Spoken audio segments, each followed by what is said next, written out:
Minxaafii kana namoota baay'ee barbaadaa turtanii kunoo kuni minxaafii 2x4 dheerinni isaa meetira 4 garaan isaa meetira 2 jechuudha. 2x3nis jira 2x4nis jira. Garuu baay'een argamu yeroo tokko tokko akka aggaxamii dhufa. Inna namoonni barbaadanii jechuudha minxaafii kana haaraa galee. Asumaanuu minxaafiin baay'ee tokko dabaleera ammallee dabalaa jira.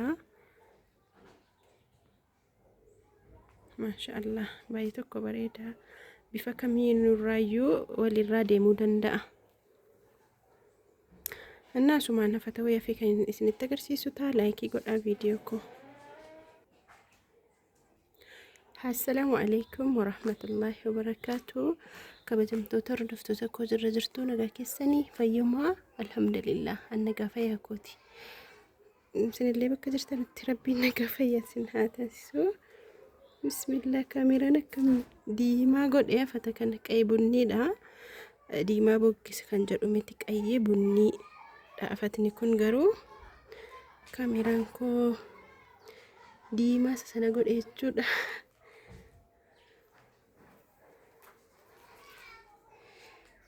እና ማሻአላህ ትእዛዜ ቡሌቲ ኬኛ ቦንዲዲ ፍራሺ ቦንዲዲ አፎር ትራሲ ኩዳላማ ሱፍራፍ ቅርጫቲ ከነቹዳ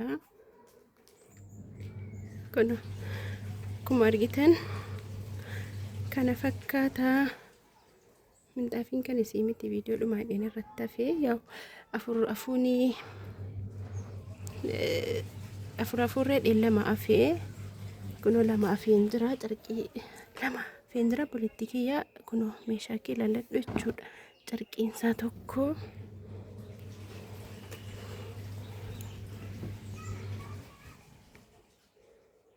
garuu kaameraan kun natti hin tolle bismillah. Ta'u bifa qayyareera. Yeroo baay'ee kaameraa yeroo bifa qayyaru natti hin tolu. Hadda maal akka ta'e hin beeku. Kaameraa noormaalii na waraabaa yeroo baay'ee. Isa qayyee bunni ture diimaa bokkeetti naannessee jechuudha. Inna lamaaniyyuu carqii firaashii tokko lama jechuudha. Tiraasii 6 fi 7 8 9 10 11 12 keessan garagallee akkuma warloo hodhamee warlookiin isaa xumurametti jira. Kun keessoo isaati jechuudha sun akkasii. Anna boondidiin immoo kunoo kan carqii gabarii jalaa uffate jechuudha. Carqiitti nuffisne lama jechuudha. Akkasii kanneen tajaajii nama biraatii boondid maaladaa boondidii andeenya jechuudha. Kan fayyadamu Arabiyaa Majlisiitiifis ta'ee kanaafis ta'e jechuudha. Kanammoo yeroo baay'ee kanan isinitti himu kanan itti hodhuuf kana yeroo carqiisa sanarraa baastanii miicceettan kun akka miidhamneef boondidiin kun akka isin jalaan miidhamneef amma carqii miiccitanii itti deebistanutti kana hidhetan kabariisa kana irraan isinii hodha jechuudha. Akkasii namoonni jechuu barbaadan Ramadaanaafis maatii keessaniifis ta'e fi keessaniifis illee ta'e qabdii ergattanii siniif hojjetamee siniif ergamuu danda'a. Qabdii immoo yeroo hin jedhu namoonni baay'ee yeroo darbee qabdii hammana erguu dandeessan jedhee dubbadheen ture.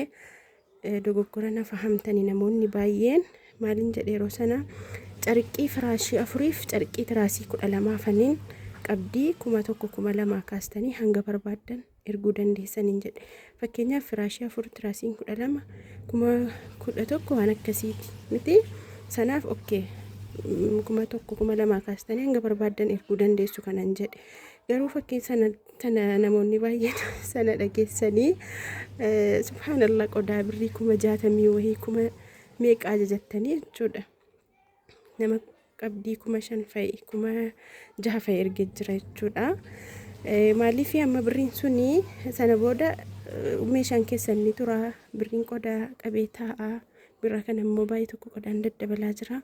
Kanaaf namoonni meeshaa akkuma baay'ina isaatiin qabdii dabaltanii erguu qabduun isiniin jedha inshaallah.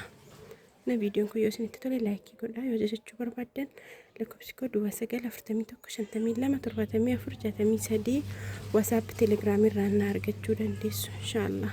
Hanga viidiyoo biraatii walitti deebinutti nagaa rabbii keessa turu. Assalaamu alaykum warahmatullahi wabarakatuh.